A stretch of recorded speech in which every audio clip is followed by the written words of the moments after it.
பேரும் அல்லும்படி 6 முதல் 60% வரை ஆடி தள்ளுபடியுடன் சூப்பர் சரவணா ஸ்டோர்ஸ், சென்னை, மதுரை, கோவை. ஆத்தூர் நகராட்சி இல்லாம தமிழ்நாடு முழுக்க எங்கெங்கெல்லாம் ஒப்பந்தம் மையம் கொடுத்துருக்காங்களோ எல்லாத்தையுமே சங்கம் சேரக்கூடாது, ESIPF சலுகை கேட்கக்கூடாது, சட்டப்பூர்வமான எந்த உரிமையும் கேட்கக்கூடாது, ஊதிய கேட்கக்கூடாது, சங்கம் ஆரம்பிக்க கூடாது. இப்படி சொல்லி தமிழ்நாடு முழுக்கவே இருக்கக்கூடிய ஒப்பந்தக்காரர் எல்லாமே மிரட்டி வச்சிருக்காங்க. கிட்டத்தட்ட 10,000 ரூபாய் சம்பளத்திற்கு தூத்துக்குடி மாநகராட்சியில அவர்லேண்ட் என்ற கான்ட்ராக்ட் நடக்குது. இப்போ நம்ம முதல்வர் ஒன்று சொல்றாரு, என்ன சொல்றாரு? தொட்டா விடமாட்டேன், மக்கள் பணத்தை தொடவும் விடமாட்டேன். தொழிலாளியோட பணம், தொழிலாளியோட சம்பளம், தொழிலாளியோட கூலி, குறைந்தபட்ச சம்பளத்தை திருட்டு நடந்திருக்கு. ஓப்பனா வந்து புகார் பண்றோம். நீங்க தான் தொட்டா விட மாட்டீங்களே. இந்த அவர்லேண்ட் கம்பெனி என்ன பண்ண போறீங்க? எந்த சட்ட சலுகையும் தரமாட்டேன், சம்பள DA உனக்கு மத்தது எதுவும் தரமாட்டேன், PF தரமாட்டேன்னு சொன்னா அது ஊழலா? ஊழல் இல்லையா? ஏன் இந்த ஊழலை தடுப்பதை பற்றி மதிப்பிற்குரிய முதல்வர் இந்த துறை அமைச்சர் அவர் பேச மாட்டேன்றாங்க.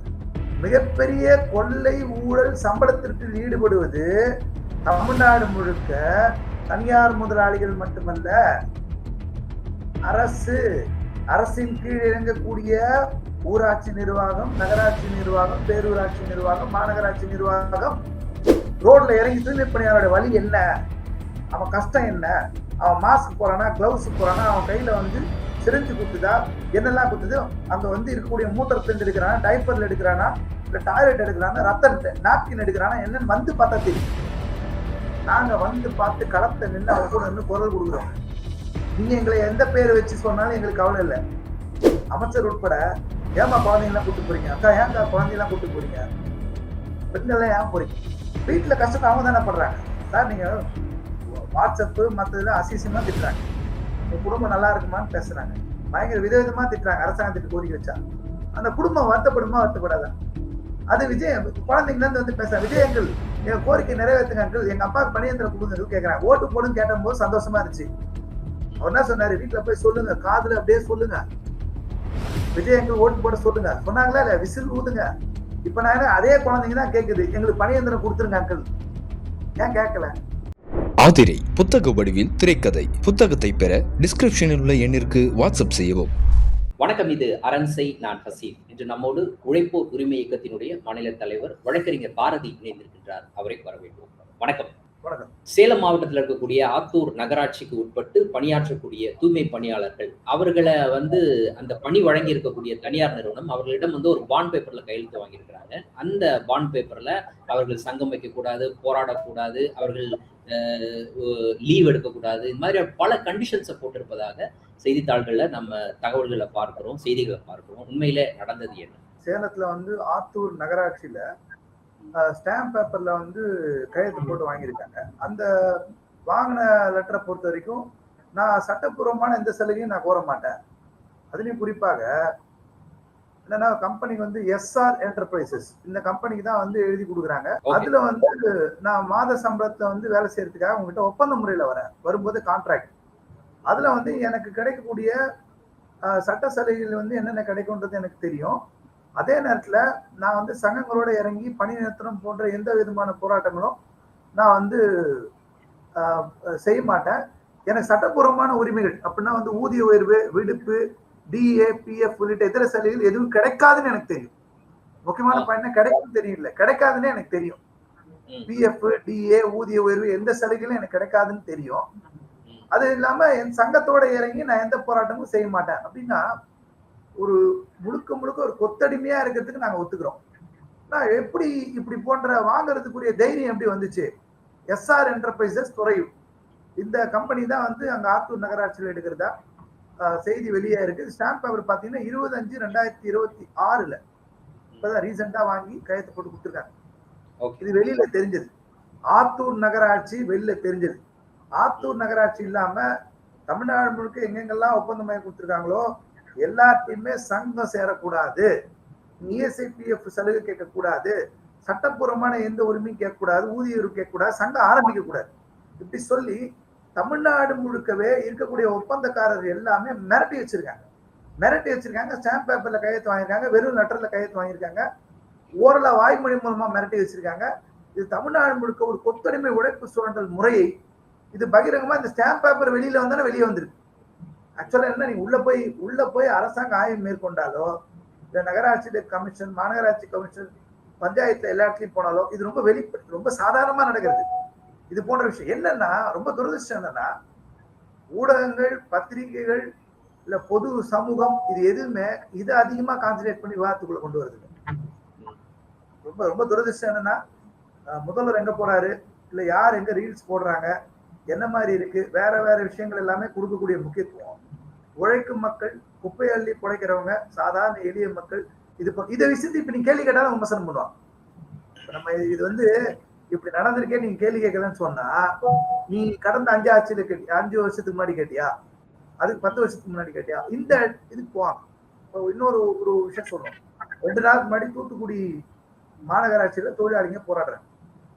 அவங்க சங்கம் ஆரம்பிக்கிறாங்க. எங்க உழைப்போர் உரிமைங்க தான் சங்கம் 700க்கு கான்ட்ராக்ட் தொழிலாளி கிட்ட வச்சிருக்காங்க. அவர் லேண்டுன்னு ஒரு கம்பெனி. அவங்க என்னன்னா, சம்பளம் பாத்தீங்கன்னா அவங்களுக்கு கொடுக்கறது, அவங்க சம்பளம் 467 ரூபா கொடுக்குறாங்க சம்பளம். அவன் சம்பளம் பாத்தீங்கன்னா 761 ரூபா தரணும். அந்த சம்பளத்தை கொடுக்கல. இப்ப டிரைவருக்கு 801 ரூபாய் தரணும்னா 568 ரூபா தராங்க. இதுதான் அவங்களோட சம்பளம். இதை ஏத்து கேள்வி கேட்கறான், யூனியன் தலைவர் வேலையை விட்டு வெளியே அனுப்பிச்சுறாங்க. இது என்னன்னா, அவன் கொடுக்குற சம்பளமா காட்டுறது 13,000 ரூபாய், ஆனா பிஎஃப் கணக்கு காட்டுறது 9,000 ரூபாய். அதுலயும் உழைப்பு சொல்றது கிட்டத்தட்ட 10,000 ரூபாய் சம்பளத்திற்கு தூத்துக்குடி மாநகராட்சியில அவர்லேண்ட் என்ற கான்ட்ராக்ட் நடக்குது. இப்போ நம்ம முதல்வர் ஒண்ணு சொல்றாரு. என்ன சொல்றாரு? தொட்டா விடமாட்டேன், மக்கள் பணத்தை தொடவும் விடமாட்டேன். தொழிலாளியோட பணம், தொழிலாளியோட சம்பளம், தொழிலாளியோட கூலி, குறைந்தபட்ச சம்பளத்தை திருட்டு நடந்திருக்கு. ஓப்பனா வந்து புகார் பண்றோம். நீங்க தான் தொட்டா விட மாட்டீங்களே. அவர்லேண்ட் கம்பெனி என்ன பண்ண போறீங்க நான் கேட்கிறோம். இந்த ஜேஆர் என்டர்பிரைசஸ் என்ன பண்ண போறீங்க நான் கேட்கிறோம். சென்னை மாநகராட்சியில இங்க வந்து ஸ்பெயின் கம்பெனி, அமெரிக்கன் கம்பெனி இருக்கா, ஸ்பெயின் கம்பெனி, ஆந்திரா கம்பெனி இருப்பாங்க. அர்பேசர் ஸ்மித் ஒரே ஒரு யூனியன் பண்ணி ஆரம்பிக்கிட்டு தொழிலாளிகளை கூப்பிட்டாங்க. தொழிலாளிகளை கூப்பிட்டு அதிகாரி மிரட்டினாலோ, காலேஜ் சென்டர் பிரச்சனை வச்சிருந்தாலோ எந்த பிரச்சனையும் யாருமே கேள்வி கேட்க முடியாது. கேட்டா வேலையை விட்டு வெளியே எடுத்துருவோம். இங்க ஆவடியில, தாம்பரத்துல 2 மாநகராட்சியில 10,000 ரூபாய் சம்பளம் திருட்டு இருக்கு. 10,000 சம்பளம் திருட்டு இருக்கு. இந்த சம்பள திருட்டுல திருட்டா ஊழலா இல்லையா? கண்டிப்பா நீங்க சொல்றது வந்து ஒரு ஊழல். இந்த ஊழல்ல ஈடுபடுவது ஒரு தனியார் நிறுவனம். தனியார் நிறுவனத்தை பொறுத்த வரைக்கும் இன்னைக்கு அரசை ஏமாற்றி மிகப்பெரிய அளவுக்கு பணத்தை சம்பாதித்து கொண்டிருக்கிறது. யாருடைய பேர்ல அப்படின்னா தூய்மை பணியாளர்களுடைய பேரை இருக்கு. இன்னைக்கு இந்த அரசு தங்களை வந்து ஒரு தூய்மையான அரசு, நாங்க வந்து அதிகமா கவனம் செலுத்துவது ஊழலுக்கு எதிரான அந்த நடவடிக்கையில தான் அப்படின்றதுல ரொம்ப தெளிவா இருக்காங்க. இன்னைக்கு கூட நம்ம செய்தித்தாள்கள்ல பார்க்கலாம், தலைமைச் செயலாளர் வந்து எல்லா துறைகளுக்கும் வந்து ஒரு சர்க்குலர் அமைச்சிருக்கிறாரு. யாராவது லஞ்சம் கேட்டால் அது தொடர்பாக பொதுமக்கள் புகார் அளிப்பதற்கான அந்த எண், அந்த வந்து தொடர்பு எண்ணை வந்து எல்லா அரசு அலுவலகங்கள்லையும் நேரடியாக ஒட்டணும், மக்கள் கண்படக்கூடிய வகையில் ஒட்டணும் அப்படின்ற அளவுக்கு சர்க்குலரை அமைச்சிருக்கிறாரு.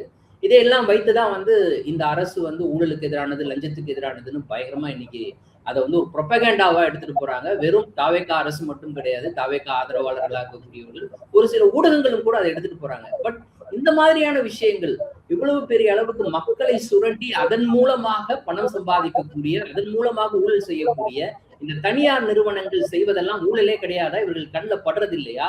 இல்ல இது தெரியாம நடக்குதா? வெளியில தெரியாம நடக்குதா? யாரும் கண்டுபிடிக்க முடியாத அளவுக்கு நடக்குதா? இது அப்படிலாம் ஒண்ணுமே கிடையாது சார். எல்லாருக்கும் எல்லாம் தெரியும் சார். ஒரு விஷயம் என்னன்னா, எல்லா ஆட்சியிலையும் நீங்க எங்க போய் பார்த்தாலும் ஊழலுக்கு எதிரான நம்பர்னு ஒண்ணு வச்சிருப்பாங்க. காசு கொடுப்பதும் மற்றதும் குற்றம்னு வச்சிருப்பாங்க. அரசு அலுவலகங்களும் இந்த மாதிரி இல்லாமலே இருக்காது. சேம் ஆட்சி வந்த உடனே இதை வைக்கிறாங்க. சரி, நாங்க என்ன சொல்றோம், பகிரங்கமா ஊழல் எடுத்துட்டு காமிச்சாச்சு. நீங்க அழகா ஒரு விஷயத்தை எடுத்துட்டு வெளியே வரீங்க. இப்போ சேலம் ஆத்தூர் நகராட்சியில் நடக்கக்கூடிய மிகப்பெரிய அநியாயம். நான் உனக்கு எந்த சட்ட சலுகையும் தரமாட்டேன், எந்த சட்ட சலுகையும் தரமாட்டேன், சம்பள உயர்வு, டிஏ, உனக்கு மத்தது எதுவும் தரமாட்டேன், பிஎஃப் தரமாட்டேன்னு சொன்னா அது ஊழலா? ஊழல் இல்லையா? இது மோசடின்னு வச்சுக்கலாமா? சரி, உங்க வார்த்தை வந்து ஊழல்னு ஒரு வார்த்தை வச்சா மோசடின்னு வச்சுக்கலாம், ஏமாத்துறதுன்னு வச்சுக்கலாம். மோசடி, ஏமாத்துறது, ஊழலுக்கும் பெரிய வித்தியாசம் கிடையாது. எல்லாமே ஒரே டேர்ம்ல தான் வரும். ஒரு விஷயம் செஞ்சு கொடுக்கறதுக்காக பணம் வாங்குன்றது ஒண்ணு, என் வாங்கின படத்தை அவங்க கிட்ட கொடுக்காம இருக்கிறது ஊழல் தான். நீங்க யார்கிட்ட காசு வாங்க போறீங்க? ஜேஆர் என்டர்பிரைசஸ் அரசினுடைய கஜானால இருந்து தனியார் நிறுவனத்துக்கு பணம் போகுது. யாருக்கு கொடுக்கணும்ன்றதுக்காக போகுது அப்படின்னா அரசுக்காக வேலை செய்த அந்த தொழிலாளர்களுக்கு போகுது. அதை தனியார் நிறுவனம் முழுசா கொண்டு போய் அவங்ககிட்ட சேர்க்காம பாதியை அடிச்சுக்கிறாங்க. இது ஊழல் தான். ஆமா, அப்ப நாங்க கேக்குறோம், இப்ப தூத்துக்குடி மாநகராட்சியை பத்தி நாங்க புகார் பண்ணி நேரடியா கொடுத்துருக்கோம். நேற்று கமிஷனோட பேச்சுவார்த்தை, அமைச்சர் வந்து எங்க சனிக்கிழமை எங்க சங்கத்தை கூப்பிட்டு பேசுறேன்னு சொல்லியிருக்காரு. அமைச்சர் திருப்பி எங்க சங்கத்தை கூப்பிட்டு மீன்வளத்துறை அமைச்சர் வந்து பேசுறேன்னு சொல்லியிருக்காரு. நாங்க என்ன கேட்கிறோம், கண்ணெதிர ஊழலை காமிச்சிட்டோம், ஊழல் இருக்குன்னு சொல்லிட்டோம், நாங்க லெட்டரும் கொடுத்துட்டோம், யாருக்கும் அந்த சம்பளம் வந்து சேரல, எல்லாத்தையும் இப்ப நீங்க என்ன பண்ண போறீங்க? என்ன பண்ண பகிரங்கமா சொல்லுங்க. நீங்க உங்களுக்கு தனியார் முதலாளிகள், பன்னாட்டு முதலாளிகள், மத்தவங்க இவங்களுக்கு எல்லாம் ஆதரவா இருக்கணும்னு கருத்துனால தான் நீங்க வந்த உடனே தனியாருக்கு டெண்டர் ஓடுறதுக்கு 40 நாள்ல அறிவிச்சிங்க. சரி பரவாயில்ல, எதிர்ப்பு தெரிவிச்சோன்னா வித்ரா பண்ணிட்டீங்க, நாங்க வரவேற்கிறோம், நாங்க மகிழ்ச்சி தெரிவிக்கிறோம். ஆனா ஒண்ணு அதோட நிக்க முடியுமா? இந்த ஊழல்களை யார் செய்வது? நிறுத்துவது. நான் இப்ப என்ன கேட்கிறோம், நீங்க உங்க மாநகராட்சிக்கு இயங்கக்கூடிய நீங்க எல்லா மாநகராட்சிக்கு மேல இருக்கிறது அமைச்சர். அமைச்சர் யாரு? நம்ம துறை முதல்வர், நம்ம முதல்வர் அவர்கள், தமிழ்நாடு முதல்வர் தான் உள்ளாட்சி துறைக்கு அமைச்சர் வச்சுக்கோங்க. இப்ப அவரு இவ்வளவு ஊழல் நடக்குது, எந்த மாநகராட்சியிலையும் கவர்மெண்ட் அறிவிச்சிருக்க சம்பளம் போலையே, நம்ம கொடுக்குற சம்பளம் நேரடியா போலையே, பிஎஃப்ல திருட்டு நடக்குது, முறைகேடு நடக்குது, அரசாங்கப்படி சம்பளம் போலையே. ஏன் இந்த ஊழலை தடுப்பதை பத்தி மதிப்பிற்குரிய முதல்வர் இந்த துறை அமைச்சர் அவர் பேச மாட்டேன்றாங்க? வெளிப்படை நாங்க சொல்றோம், 100% ஊழல் நடக்குது, திருட்டு நடக்குது, சம்பள திருட்டு நடக்குது. நாங்க பகிரங்கமா சொல்றோம், தமிழ்நாடு முழுக்க. நாங்க சுப்ரீம் கோர்ட்ல கேஸ் நடத்திட்டு இருக்கோம், உழைப்பு உரிமை சார்பில். இங்க இண்டஸ்ட்ரியல் ட்ரிபியூனல்ல கேஸ் நடத்திட்டு இருக்கோம். சுப்ரீம் கோர்ட்ல நாங்க நடத்துற வழக்கு அரசாணையின் 62 படி ஊராட்சியில இருந்து மாநகராட்சி வரைக்கும் சம்பளம் தரணும். எங்க தமிழ்நாடு முழுக்க ஊராட்சியில 12,000 சம்பளம், 6,000 கொடுக்குறாங்க சார், 6,000 கொடுக்குறாங்க. இது ஊழல் இல்லையா? நியாயமா? ஊழல் இல்லையா? அவங்க போய் சேர வேணாமா? இந்த சம்பளத்தை கொடுக்கறது அப்ப உங்களுக்கு அடிமையா இருக்கணுமா? அப்போ இந்த விஷயம் இப்படியாக ஊழல் நடைபெறுது அப்படின்ற தகவல் வந்து முதலமைச்சருடைய கவனத்திற்கு அமைப்புகளால், உங்க மாதிரியான சங்கங்களால் எடுத்து செல்லப்பட்டது, அவரோட கவனத்துக்கு எடுத்து செல்லப்பட்டது? நிச்சயமா. நாங்க வந்து எல்லா ஊடகங்களையும் பேசுறோம், நாங்க பேரணி நடத்திருக்கோம், நாங்க மனு கொடுத்திருக்கிறோம். நாங்க என்ன சொல்றோம்னா, நீங்க எல்லா தனியார் கான்ட்ராக்ட் ரத்து பண்ணுங்க, தேவையில்லை. டைரக்ட் டீலிங், கார்பரேஷன், ஊராட்சி, மாநகராட்சி, நகராட்சி, பேரூராட்சி, நீங்க கான்ட்ராக்டர் நடுவில் ஒருத்தரை வச்சு நீங்க எங்களுக்கு சம்பளம் கொடுக்குறீங்க, எங்க தூய்மை பணியாளர், எங்களுக்கு வேண்டாம். ஸ்ட்ரெயிட்டா ஊராட்சி, நகராட்சி, மாநகராட்சி, பேரூராட்சி நீங்களே கொடுங்க, நீங்களே கொடுங்க சம்பளத்தை. எதுக்கு நடுவில் ஒருத்தன் கான்ட்ராக்ட் புரோக்கர்? தேவையில்லை, எடுத்துருங்க, நீங்க கொடுங்க. உங்க வாக்குறுதி 5 வருஷம் தேர்தல் பணிக்காலன்றதை நிறைவேற்றுங்க, பணியந்திரன் நிறைவேற்றுங்க, 5 வருஷம் வேலை செஞ்சா பண்ணி. இப்படி பண்ணா ஊழல் ஓடியுமா ஓடியாதா? நடுவில் நீ ஒரு புரோக்கரை காசு எடுத்துக்கிறாங்க, அவனை ஒழுங்கா பிஎஃப் கட்டுறாங்களா, அவங்க ஸ்டாம்ப் பேப்பர்ல லெட்டர் வாங்குறாங்களா, அவங்க மிரட்டுறாங்களா? நீங்க வாட்ச் பண்ண ரெடியா இல்லையே. எங்களை ஒப்பந்த முறை கொடுத்தாச்சு. தேயிலை தோட்டத்துக்கு போனா நடுவில் கங்காணின்னு ஒருத்தர் இருப்பாரு, எத்தனை பேர் அடிமை ஒப்பஸ்ட்டு ஓடிடுவாங்க. அரசாங்கத்துக்கு பேர் என்ன? சரி நீங்க வந்து 50 நாள் ஆச்சு, நாங்க குறைய சொல்றோம், ஊழலை ஒழிப்பேன்னு சொல்றீங்க, எதனா காசு கேட்டா என் நம்பர் கூப்பிடுங்க, நீங்க சொல்லுங்க எங்க ஆட்சி, எங்க அண்ணன் ஆட்சி, என் தம்பி ஆட்சி, மத்த நாங்க தான் சொல்லிட்டோமே. தூத்துக்குடி மாநகராட்சி ஊழல் ஏதோ ஆத்தூர்ல இப்ப நடந்திருக்குன்னு சொல்றோம், பிரச்சனை சம்பளம் கொடுக்கலன்னு. இது யார் ஆட்சி? பண்ண இது சொல்ல முடியுமா? மக்கள் ரொம்ப பெருமையா தெரிவிப்படையால இது எங்க அண்ணன் விஜய் ஆட்சி, அதனால எனக்கு 12,000 ரூபாய் 6,000 ரூபாய் கிடைக்குது, நான் பெருமையா இருக்கேன்னு சொல்ல முடியுமா? ஏன் முதல்வர் அவர்கள் கண்டும் காணாமல் இருக்கிறார்? ஏன்னா நாங்க சொல்றோம், இந்த துறையில இருக்கிறவங்க, இதுல வேலை செய்யறவங்க எல்லாருமே சமூகத்துல விளிம்பு நிலையில எளிய மக்கள், அருந்ததிய மக்கள், ஆதி திராவிட மக்கள், இவர்கள் பெரும்பான்மை. பிசி எம்பிசில கூட ரொம்ப கஷ்டப்படுற மக்கள். தாவேகாவுக்கு பெருமளவுக்கு வாக்களித்த மக்கள். நிச்சயமாக நிச்சயமாக மாற்றம் வேண்டும் என்று பெருமளவுக்கு தூய்மை பணியாளர் தொழிலெல்லாம் ஓட்டு போட்டிருக்காங்க. ஒரே காரணம், ஊழலை ஒழிப்பு. ஊழலை ஒழிப்புன்றது பெரிய காரணம். அப்ப ஜனங்க என்ன நினைச்சிட்டாங்கன்னா, அப்பா ஊழலை ஒழிச்சாருன்னா எங்களுக்கு இல்லைன்னா சம்பளம் வந்து சேரும், அவர் ஊழலை ஒழிச்சாருன்னா நம்ம கொடுக்குற பணத்தை அவன் திருடுறான், முறைப்படி சம்பளம் வரல. என்ன துரதிருஷ்டம்னா, அரசாங்கமே சம்பளத்திற்கு ஈடுபடுது, ஊராட்சிக்கு சம்பளம் தனியார் இல்லை, அரசாங்கம்.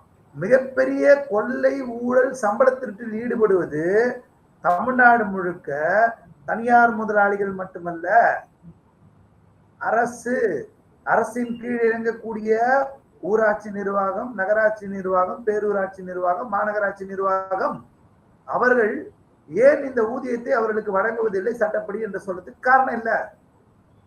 நீங்க சம்பளத்தையும் திருடுறீங்களா திருடலையா? பதில் சொல்லு, அவ்வளவுதான். நாங்க கேட்கறது என்னன்னா, நீ ஊதிய உயர்வு நீ கொடுக்கறது வேறங்க, ஊதிய உயர்வு கொடுக்கறது வேற, சட்டப்படி எனக்கு வர வேண்டிய சம்பளத்தில் எனக்கு கொடுக்காம என்கிட்ட இருந்து அந்த சம்பளத்தை திருடுறது வேற. இது போன்று ஆயிரக்கணக்கான கோடி பணம் அரசாங்கம் கொடுக்காம இருக்கு. சரி, நீங்க ஒண்ணு சொல்லலாம், கடந்த ஆட்சியில் நடந்துச்சு. எல்லாத்துக்கும் காரணம் கடந்த ஆட்சி, முந்தின ஆட்சி. நீங்க ஒருவேளை காரணம் சொல்றீங்கன்னு வச்சுக்கலாம். இப்ப யார் ஆட்சி? அவ்வளவுதான். இப்ப யார் முதல்வர் தமிழ்நாட்டுக்கு? இல்ல, இப்ப யார் ஆட்சின்னு ஒரு கேள்வி வைக்கும் பொழுது அவர்கள் தரப்புல இருந்து நாங்க இப்பதான் வந்தோம், 2 மாசம் தான் ஆயிருக்கு, எங்களுக்கு டைம் கொடுங்க அப்படின்ற ஒரு கருத்து அவர்களால் முன்வைக்கப்படுது. உண்மையிலேயே இந்த விஷயத்தை, நீங்க குறிப்பிடக்கூடிய விஷயத்த கணக்கில் எடுத்து அந்த பிரச்சனையை தீர்ப்பதற்கு கால அவகாசம் தேவைப்படுதா? அதற்கான முயற்சியில் அரசு இறங்கி இருக்கிறதா இதை சரி செய்வதற்கான முயற்சி? சார், அவங்க யார்ட்டையும் பேச கூட இல்லை சார். நாங்க வந்து நடத்தி பேச்சுவார்த்தை டைம் கொடுங்கன்னு கேட்கிறோம் முதல்வர். அவரு தான் எங்களை பார்க்கறதுக்கு நேரம் இல்லையே. எங்களை மாதிரி ஆட்கள் பார்க்கறதுக்கு நேரம். நாங்களாம் எதிர்க்கிறோம் சார். நீங்க ஒண்ணும் இல்லை, இந்த அரசை எதிர்த்து அரசை எதிர்த்து இல்லை, அரசு கிட்ட கோரிக்கை வச்சு நீங்க ஒரு போராட்டம் நடத்தினா இவர்கள்லாம் சமூக விரோதிகள்.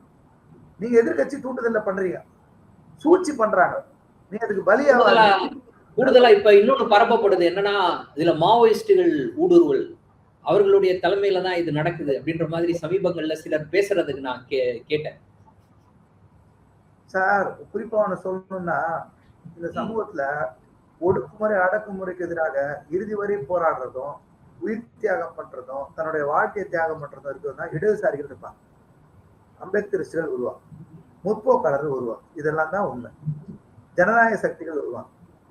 இந்த டீம் எல்லாம் தான் இந்த சமூகத்தை நேர்மையா உண்மையா பாடுபடும். ஏதோ அங்க இங்க வர பிரச்சனை இல்லை, பெரும்பான்மை எல்லாமே ஜனங்களுக்காக வாழ்வாங்க. நீங்க உங்களுக்கு ஒரு ஸ்டாம்ப் குத்துறீங்க, ஒரு முத்திரை குத்துறீங்க, என்ன பிரச்சனை உங்களுக்கு? கரெக்ட். மாவோயிச கருத்துக்களை பின்பற்றி மக்கள் நலனே இயக்கத்தின் நலன் என்று முன்வைப்போடு வேலை செஞ்சா என்ன பிரச்சனை? நாங்க ஆயுதம் வச்சுக்கல, துப்பாக்கி தூக்கல, பீரங்கி தூக்கல, வெடிகுடி தூக்கல, தூய்மை பணியாளர்களை சட்டம் பேசுறோம். அரசாணையின் 62 இருக்கு, சம்பளம் கொடுன்னு சொல்றோம். பணியந்திர சட்டம் இருக்கு, 450 நாள் பணியந்திர படுத்துன்னு சொல்றோம். நீங்க கொடுத்த தேர்தல் வாக்குறுதிக்கு 5 வருஷம் அரசு தான் பணியந்திர படுத்துன்னு சொல்றோம். நாங்க பேசுறது ஏதாவது ஒன்றாவது சட்டவிரோதமா இருக்கா? ஆனா யாருக்கு விரோதமா இருக்கு? அங்கதான் முக்கியம். அரசாங்கம் செய்யக்கூடிய சம்பள திருட்டுக்கு எதிரா இருக்கு, அரசாங்கம் செய்யக்கூடிய ஊழலுக்கு எதிரா இருக்கு, தனியார் கார்பரேட் நிறுவன முதலாளிகளுடைய சம்பள திருட்டுக்கு ஊழலுக்கு எதிரா இருக்கு. இதுதான் பிரச்சனை.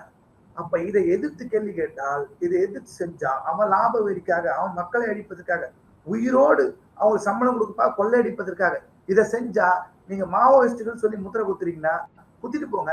என்ன இப்போ தீவிரவாதியும் கூட சொல்லுவாங்க. நான் என்ன சொல்றேன், தீவிரவாதம்னா என்ன? இன்னைக்கு வந்து ஒரு மனிதர்களை கொல்வது, இல்ல வந்து தேவையில்லாம சண்டையில ஈடுபடுது, குண்டு போடு, இதெல்லாம் தீவிரவாதம் சொன்னா அது வேறங்க. மக்களுடைய கொள்கைகள், மக்களுக்கான நலன்கள் மீது தீவிரமாக இருப்பது, உழைக்கும் மக்களுக்கான நலனுக்கு தீவிரமாக இருந்து போராடுவது, தன்னை அர்ப்பணித்துக் கொண்டு போராடுவது, அந்த கொள்கை கோட்பாடுகளில் அம்பேத்கரத்தையும் மார்க்சியத்தையும் உயர்த்தி பிடித்து கொள்கைகளுக்காக கோட்பாடோடு இருப்பது, பெரியாரத்தை கொள்கையில் ஈர்ப்போடு போராட்டத்தோடு இருப்பது. இதை நீங்கள் தீவிரவாதம் என்று சொன்னால், தீவிரவாதி என்று சொன்னால், இந்த பொருள் சொன்னால் இது பிரச்சனை இல்லை எங்களுக்கு. நீ சொல்லிட்டு போங்க, நாங்க இன்னும் தீவிரமா இருப்போம். ரெண்டாவது, இதெல்லாம் என்னன்னா சார், மாவோயிஸ்ட் மத்தெல்லாம் சொல்றவங்க இருக்காங்களா, இவங்க எல்லாம் கார்பரேட் நிறுவனத்துடைய கைக்கூலிகளா இருப்பாங்க. பெரு நிறுவனத்துக்கிட்ட எழுபடிகளா வேலை செய்வாங்க, அவங்க கிட்ட காசு வாங்குவாங்க, அவங்க சொல்றதெல்லாம் ஜிங்சாக அடிப்பாங்க.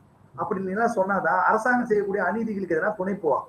ஏன்னா இதெல்லாம் போனாதான் ஏதாவது சம்பாதிக்கலாம்.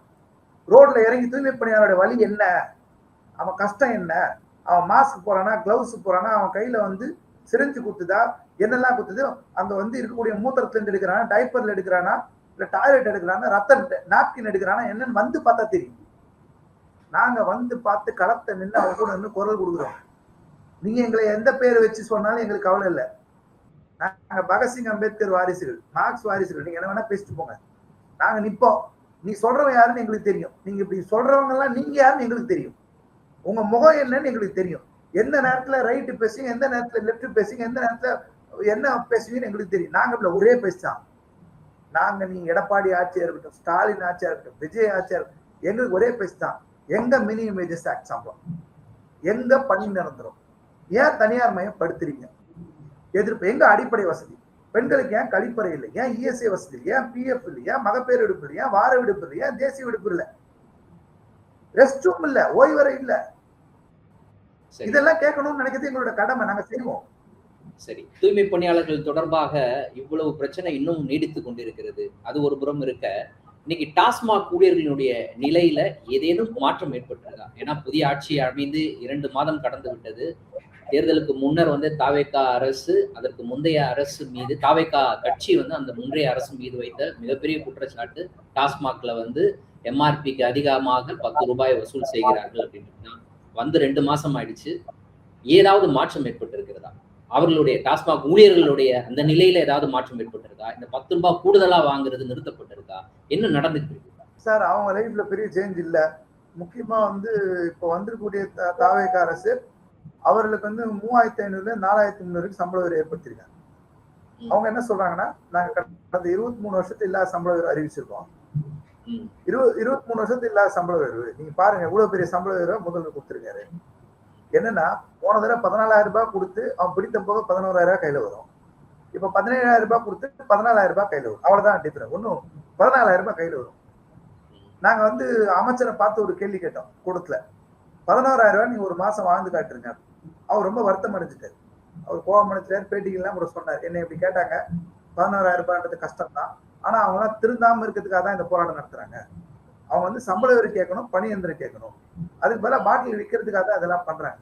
பிரச்சனை என்னன்னா, யாருமே நேர்மையா வாழ்றதுக்கு வழி செய்யணும்னா அவனுக்கு உரிய அவன் உழைப்புக்கேற்ற ஊதியத்தை என்பதை நீங்க தரணும்.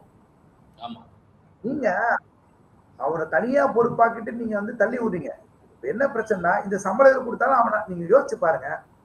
கோஆப்டெக்ஸ் நிறுவனத்துல 2014 வேலைக்கு செய்யறவங்களுக்கு சாதாரணமா அன்னைக்கு கன்ஃபார்ம் ஆகிறவங்களுக்கு 26,000 ரூபாய் சம்பளம். நீங்க வந்து நாங்க இதுக்கெல்லாம் டாக்குமெண்ட் கோர்ட்ல போட்டுருக்கோம். நான் கேஸ் நடத்திட்டு வரோம். இண்டஸ்ட்ரி டிபார்ட்மெண்ட் இதுக்கு நான் கேஸ் நடத்துறேன். சம்பளம் உயர்வு கேட்டு நீங்க வந்து பாத்தீங்கன்னா, கோஆப்டெக்ஸ் போக்குவரத்து துறை நீங்க எடுத்தீங்கன்னா, இன்னைக்கு அவங்க 23 வருஷம் வேலை செஞ்சாங்கன்னா 1 லட்சம் கிட்ட சம்பளம். 1 லட்சம் கிட்ட சம்பளம்.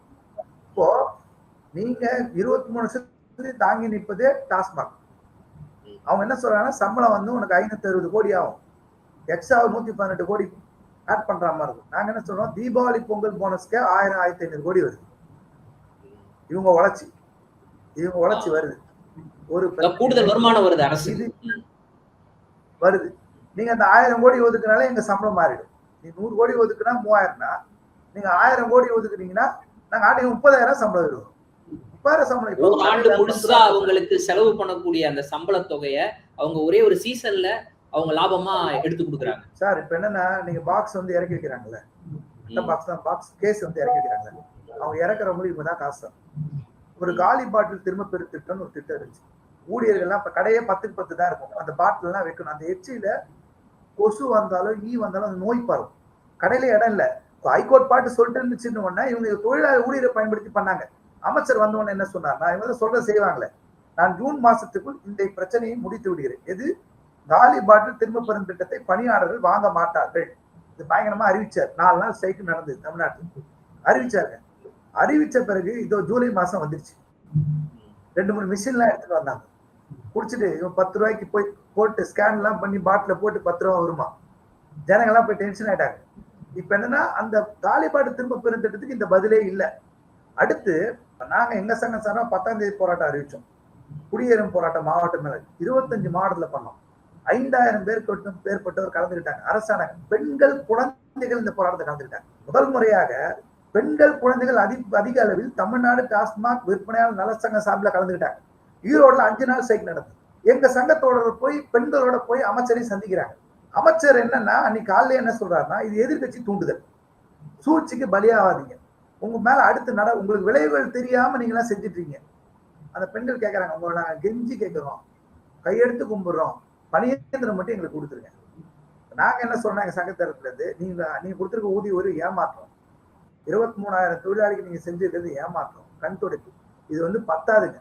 நாங்க என்ன குறைந்தபட்சம் நீங்க அரசு வேலை செய்யணும், 50,000 சம்பளம் இருக்கும் 23 வருஷத்துக்கு. கஜானாவை நிரப்புறவங்களுக்கு 50,000 சம்பளம். ஊழல் தானா ஒழிஞ்சிரும். சார் எதுக்கு சார் பொதுமக்கள்கிட்ட காசு கேட்கணும்? அட்டப்பட்டு கூலியும் கொடுக்கணும். காலி பாட்டில் திரும்ப பெறும் திட்டத்துக்கு ஆள் ஒருத்தர் வைக்கிறாங்க. இவங்க முடியாது. 36,000 பேர்ல 24,000 பேர் இருக்காங்க. அவங்களுக்கு 2,000. இந்த விளக்கம் எல்லாம் வந்து அமைச்சரே இந்த விளக்கத்தை கொடுத்துட்டாரு. எதற்காக கூடுதலாக 10 ரூபாய் வசூல் பண்றாங்க அப்படின்றதுக்கு நீங்க கொடுக்கக்கூடிய விளக்கத்தை அவர் தொடக்கத்திலே கொடுத்துட்டாரு. ஆட்சி அமைந்த உடனே முதல் பேட்டியிலே கிளியரா சொல்றாரு. இதன் காரணமாகத்தான் வந்து அவங்க கூடுதலா 10 ரூபாய் வசூலிக்கிறாங்க. அந்த 10 ரூபாய் வசூலிப்பது தொடர்கிறது. இந்த பிரச்சனையை தீர்ப்பதற்கான நடவடிக்கை நாங்க எடுக்கிறோம். எப்படி நடவடிக்கை எடுக்கிறோம் அப்படின்னு பாத்தீங்கன்னா, அவர்கள் வந்து மின்சார கட்டணம் செலுத்துவது, அவர்கள் வந்து இந்த பெட்டிகளை இறக்குவதற்காக கொடுக்கக்கூடிய கூலி, அவர்கள் பாட்டில திருப்பி வாங்கக்கூடிய அந்த பிரச்சனை, இது எல்லாத்தையுமே தீர்த்துருவோம். அப்ப கூடுதலா 10 ரூபா அவங்க வசூலிக்க வேண்டிய தேவை வராது அப்படின்னு அவர் சொன்னாரு. 2 மாசம் ஆயிடுச்சு. இதுல ஏதாவது நடவடிக்கை எடுக்கப்பட்டது? ஆனா 10 ரூபா தொடர்ந்து வசூலிக்கப்படுது. இப்போ அதற்கு அனுமதிச்சுக்கிட்டு இருக்காங்க. அவர் என்ன சொல்லிட்டாருன்னா, உனக்கு 3500 ரூபாய் போட்ட 20 வருஷம் சம்பளத்தை வாழ்ந்தல, 23 வருஷம் வாழ்ந்தல, நாங்க செய்யற வரைக்கும் பொறுத்துக்கோ, அவ்வளவுதான். நாங்க செய்யற வரைக்கும் பொறுத்துக்கோ. 1 ரூபாய்க்கு மேல வித்தனா டிஸ்மிசல் பண்ணும். பிரச்சனை என்னன்னா, அமைச்சருக்கு ஒண்ணு என்ன புரிய மாட்டேங்குதுன்னா, இந்த துறையில பணியந்திரப்படுத்த வேண்டும் என்று ஏற்கனவே நிறைய தீர்ப்புகள் இருக்குது. தீர்ப்பு இருக்கு, கோர்ட்டு தீர்ப்புலாம். 2வது, ஸ்டாண்டிங் ஆர்டர் இல்லாத துறை இந்த துறை தான். ஸ்டாண்டிங் ஆர்டர் ஒண்ணு இருந்தா தான் அதுபடிதான் டிஸ்மிஸ் பண்ண முடியும். ரூல்ஸ் வச்சு நடக்கிற ஒரே துறை இதுதான். ஸ்டாண்டிங் ஆர்டர் போடணும், 1 லட்சம் ரூபாய் அபராதத்தோட மரியாதை நீதிபதி தீர்ப்பும் கொடுத்தாங்க. நீ ரூல்ஸ் வச்சுக்கலாம் செல்லாது, ஸ்டாண்டிங் ஆர்டர் கொடு. இன்னைக்கு வரைக்கும் டாஸ்மாக்ல அமல்படுத்து. இவங்க ஸ்ட்ரெயிட்டா நீ 10 ரூபாய்க்கு டிஸ்மிசல் நாங்க என்ன சொல்றோம், டிஸ்மிசலே பண்ணுங்க. ஆனா ஒண்ணு, நீங்க செய்ய வேண்டிய எல்லாம் செஞ்சுட்டு கரெக்டா பண்றீங்க, சம்பளம் கொடுத்துருங்க. எளிய மக்கள்கிட்ட யாரும் காசு வாங்கக்கூடாது, தப்பு. நாங்க தப்புன்னு சொல்ற, சரி நியாயப்படுத்துறேன். அவங்க எங்க டிமாண்ட் என்னன்னா, 10 ரூபாய் வேண்டாம், பணியந்திரம் வேண்டும், மதுவை ஒழிப்போம், மக்களை காப்போம். இதுதான் எங்களோட கொள்கை, எங்க கோட்பாடு.